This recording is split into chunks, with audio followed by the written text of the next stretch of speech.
¿Qué tal? ¿Cómo estáis todos? Os traigo un nuevo episodio de Escuela de Alopecia.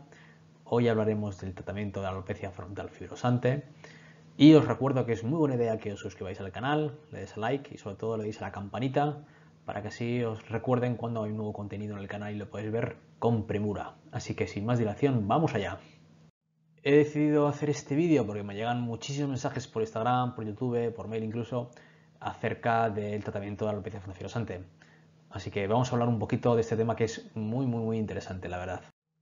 Voy a hacer un pequeño disclaimer y es que es una enfermedad nueva, con lo cual realmente no existe ningún ensayo clínico que se haya diseñado específicamente para valorar el tratamiento de esta patología, con lo cual todas las recomendaciones que se hacen aquí son a criterio personal, que evidentemente algunas tienen más o menos robustez científica. Os recomiendo y os exhorto de hecho que habléis con vuestro médico, dermatólogo, antes evidentemente de iniciar ningún tratamiento. Es vuestra responsabilidad. Ya sabéis que realmente, o por lo menos como yo concibo la enfermedad, es la frontal fibrosante. Es una patología genética en la que hay una evidente base autoinmune y una influencia hormonal y una probable desencadenante ambiental. ¿Qué significa esto? Significa que es una enfermedad genética, y esto lo sabemos porque las personas que tienen frontal fibrosante tienen un poquito más de riesgo de tener otras enfermedades autoinmunes y porque también parece que tienen diversos polimorfismos, es decir, tienen diversas mutaciones en algunos genes que están involucrados en la respuesta autoinmune. Sabemos también que tiene influencia hormonal por múltiples razones, que no voy a detenerme en ellas porque si no el vídeo sería muy largo, ya quizás lo comentaré en otro vídeo. Y también sabemos que hay un posible o un probable desencadenante ambiental, ya que estamos viviendo una verdadera pandemia de esta patología desde más o menos años 80 del siglo XX. Antes no existía esta enfermedad y hay diversos hallazgos que sí que correlacionan la aparición de una enfermedad con, vamos a decir, diversos cosméticos. Una vez dicho esto, ¿en qué basamos el tratamiento de esta enfermedad? Pues primero, lo más importante es controlar el exceso de autoinmunidad. Dado que lo que ocurre es que los glóbulos blancos, es decir, los linfocitos, están destruyendo los pelos de los pacientes, habitualmente las pacientes, pues lo fundamental es bajar la inflamación. ¿Y cómo bajamos la inflamación para que así esos pelos no se destruyan y sobrevivan? Pues lo más eficaz suele ser infiltrar, pinchar corticoide, habitualmente en la línea de implantación, te siempre pinchar las cejas en lo más valientes. Habitualmente al inicio son utilizar un corticoide tópico y después pasamos rápidamente a alguna crema o pomada de pimecrolimus o tacrolimus, que tiene la ventaja de que se puede utilizar a larguísimo plazo, durante años, sin realmente ningún efecto adverso relevante. El principal problema que tiene esto es evidentemente que tiene una cosmética muy mala. Las cremas y las pomadas en el cuero cabelludo se pegan, entonces queda una imagen no demasiado estéticamente placentera, con lo cual muchas pacientes acaban dejando estos tratamientos y es un error. Es verdad que se pueden formular con dos excipientes, pero esto tiene algunas desventajas. Se puede formular, por ejemplo, estos mismos productos en algún excipiente o algún continente que sea mucho más fácil de aplicar en el cuero cabelludo, pero el farmacéutico tiene que saber hacerlo. También multiplica bastante el precio y son tratamientos crónicos y tiene la desventaja que no siempre aseguramos que exista la concentración adecuada del fármaco en ese producto formulado. Y como tratamiento sistémico, como pastillas, elección sería en frontal fibrosante probablemente la hidroxicloroquina.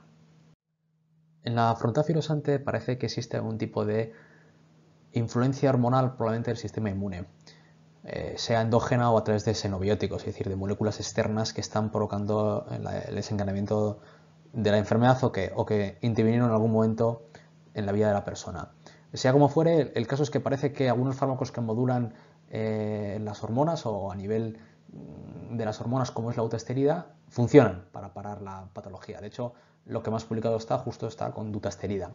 La dutasterida ya sabéis que es el hermano mayor o el primo mayor de la finasterida. Estos fármacos, que son inhibidores de la 5-alfa reductasa, funcionan ambos para crecer el pelo y son muy eficaces. Sobre todo la dutasterida funciona como un tiro para tratar la alopecia androgenética masculina, sobre todo para la coronilla.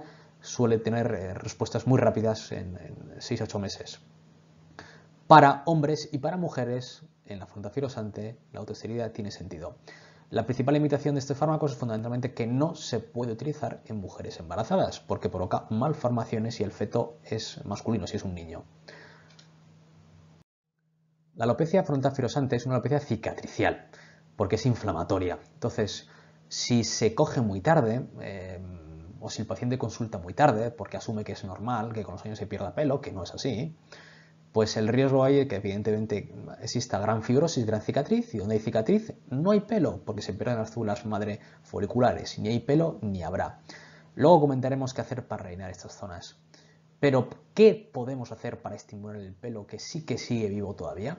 Pues fundamentalmente lo que habrá que hacer es aumentar el grosor y longitud, y para ello utilizamos minoxidil tópico y también oral, que se asume que es más eficaz y también más cómodo, prostaglandinas tópicas, sobre todo para las cejas y las pestañas. No olvidemos que la frontal-fibrosante también puede afectar a las pestañas, y probablemente el plasma con plaquetas tiene algún tipo de utilidad también para estimular el crecimiento del pelo de estos pacientes.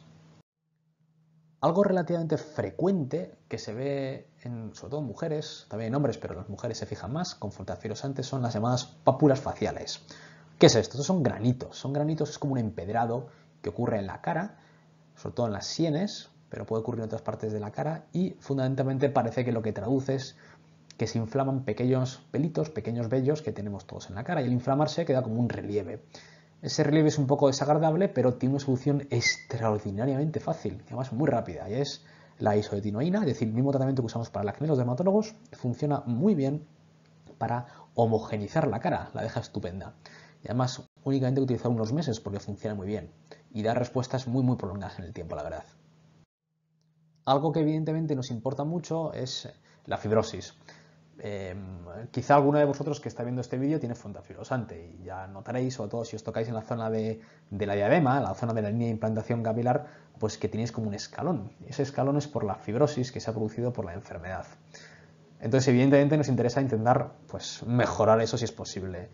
Aparentemente el minoxidil en modelos murinos, en ratones, tiene cierto efecto antifibrótico, con lo cual podría tener sentido, además de para engrosar el pelo, y luego parece ser, y esto cada vez tenemos experiencia y nos está gustando más, que el plasma, bien usado y bien dirigido a las zonas que hay que plantearlo, puede mejorar también esta fibrosis, ¿no? Hacer el cuero cabelludo un poquito más manejable, más distensible, o sea, mejorar el aspecto, vamos. Lo que os he comentado previamente funciona todo fundamentalmente para parar la enfermedad y quizás una ligera mejoría. Pero yo no esperaría, salvo casos muy concretos, mejorías espectaculares. Para conseguir, digamos, mejorías espectaculares o para recuperar el pelo perdido, lo único que tenemos es el trasplante.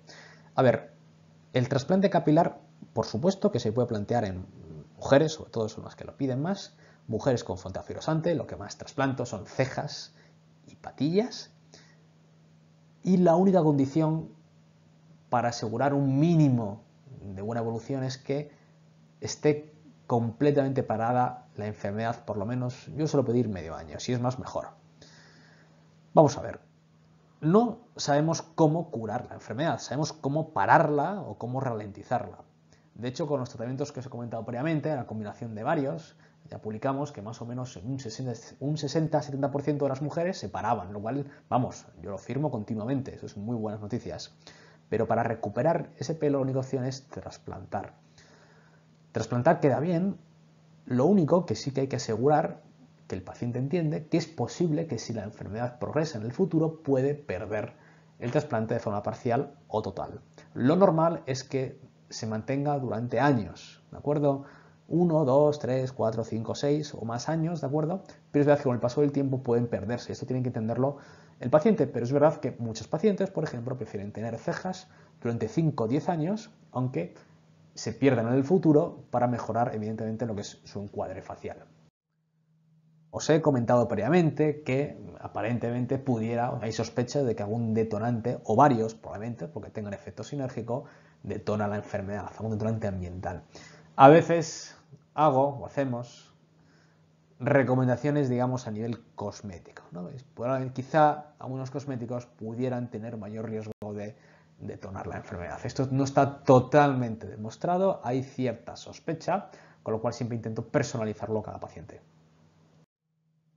La verdad es que el futuro de la frontal fibrosante es interesante por lo siguiente. Primero, afecta a muchísima gente, a muchísimas mujeres. Y como afecta a tanta gente, muchísimos laboratorios ya la han puesto en su ojo de mira.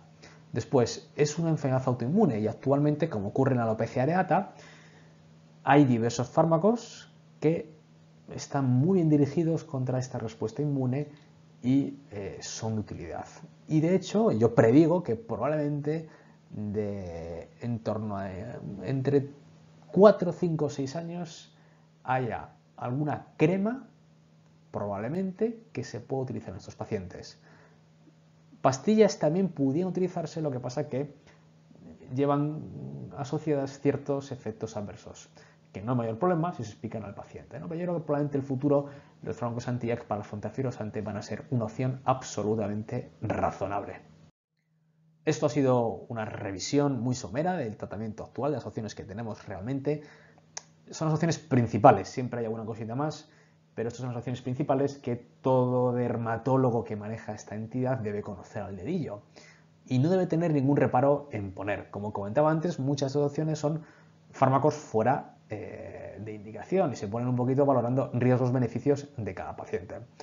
Entonces sí que es posible, y no os niego que os encontráis con algún médico que pues, no quiera poner alguno de estos fármacos. Bueno, esto ha sido todo. Vuelvo a recomendaros que os suscribáis al canal. Os pongo aquí mis redes para que me sigáis y que tengáis unas felices fiestas. Hasta ahora.